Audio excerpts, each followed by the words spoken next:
Уважаемый председатель, уважаемые присутствующие, правительство Республики Татарстан уделяет большое внимание процессу выполнения своих обязательств в области прав человека, включая рекомендации Комитета ООН против пыток.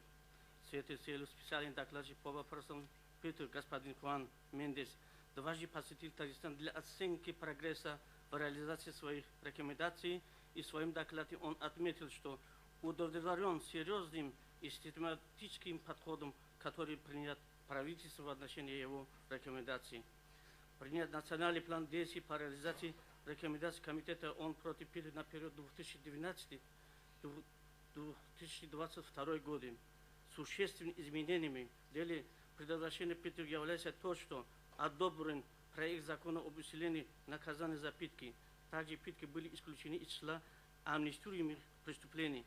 Практически все официальные интернет-сайты государственных органов имеют электронные приемные первых руководителей этих ведомств, по которым можно в любое время написать жалобу и заявление. Проверкой жалоб и сообщений о пытках согласно законодательству занимаются органы прокуратуры.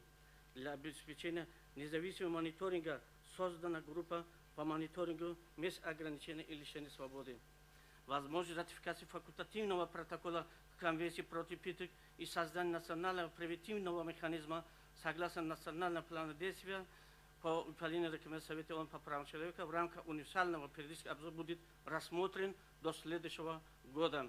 В рамках усиления процессуальных гарантий предотвращения пыток и соблюдения прав граждан при задержании 2014-2016 года в законодательство внесен существенные изменения и дополнения. Согласно законодательству, период чрезвычайного положения или проведения контртеррористической операции не допускается отступление от фундаментальных прав. В 2018 году в Татарстане был совершен террористический акт в отношении иностранных туристов, в результате чего погибли двое граждан США, один гражданин Нидерландии, один гражданин Швейцарии, а также двое граждан Швейцарии, получили тяжкие телесные повреждения. Установлено, что это особо тяжкие преступления совершил террористической экстремистской организации партии Исламского возрождения от имени ИГИЛ. В процессе расследования и осуждения виновных были обеспечены их права в полном объеме.